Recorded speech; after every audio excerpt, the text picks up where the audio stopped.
This is the kind of story that makes you wonder if our public officials are serving the people or serving their own pockets.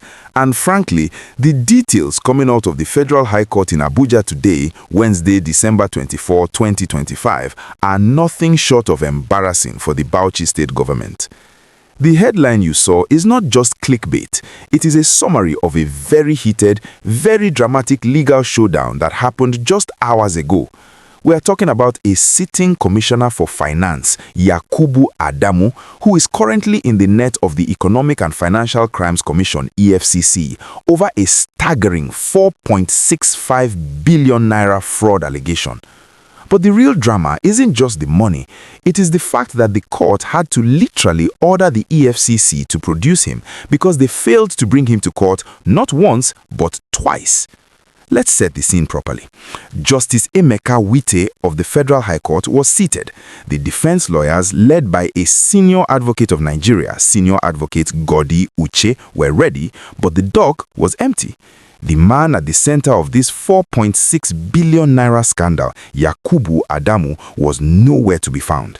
This visibly angered the judge. You don't keep a high court judge waiting, and you certainly don't fail to produce a suspect after filing charges.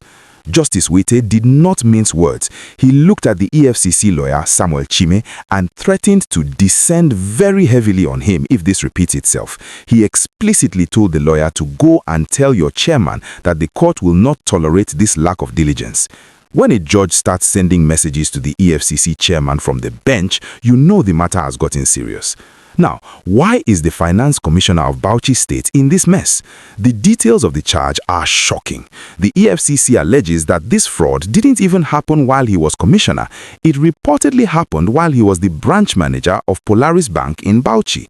They are accusing him of conspiring with two others, Ishaku Mohammed Aliyu and Muntaka Mohammed Duguri, who are currently on the run, to launder about 4.65 billion naira between June and December 2023. The story the EFCC is telling is that the money was released by the bank under the guise of supplying motorcycles to the Bauchi state government. But here's the kicker.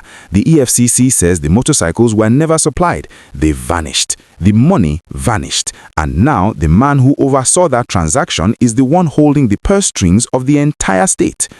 The accusation is heavy. The EFCC is effectively labeling him a thief in the court of public opinion by slapping him with a 6-count charge of money laundering.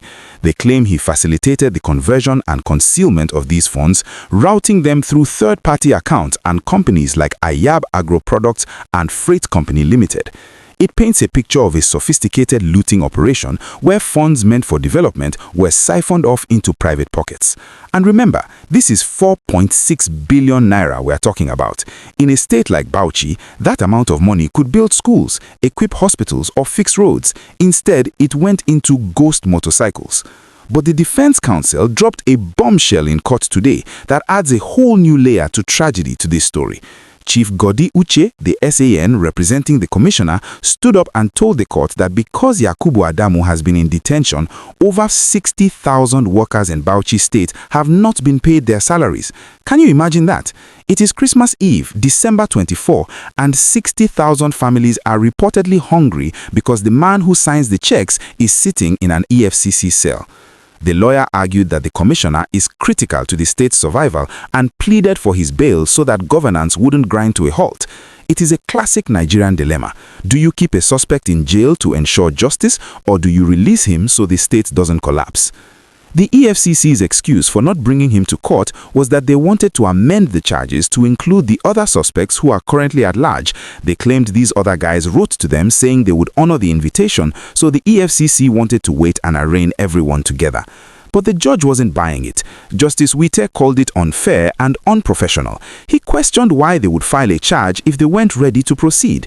It looks like the EFCC might have rushed to court to secure a detention order but wasn't quite ready for the main trial.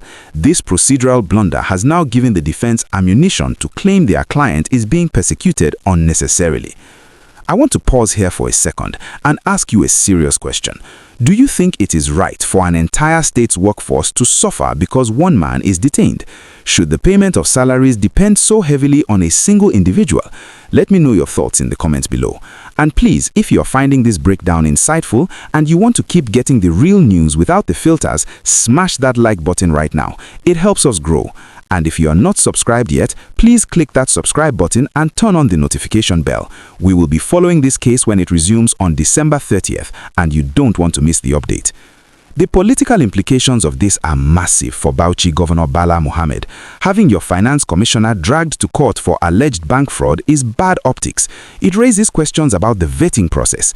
Did the governor know about these motorcycle deals before appointing him, or is this a skeleton from the past that has just tumbled out of the closet? The opposition in Bauchi is definitely going to feast on this. They will ask how a man accused of laundering 4.6 billion naira could be trusted with the state's treasury. It is also interesting to note the specific companies mentioned: Ayab Agro Products and Makie Investment Resources. These are the entities the EFCC claims were used to move the money.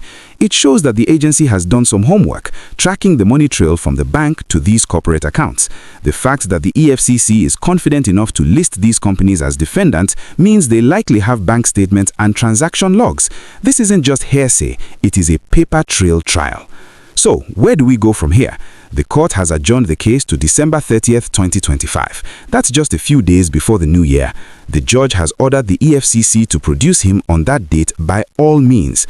If they fail again, we might see the court holding the EFCC counsel in contempt or even striking out the case for lack of diligent prosecution. But for Yakubu Adamu, this Christmas will be spent behind bars. The man who was used to signing checks for billions is now waiting for a judge to decide if he can go home. This case is a reminder that the past always catches up. You might move from being a bank manager to a powerful commissioner, but if there's 4.6 billion naira missing in the ledger, the EFCC will eventually come knocking.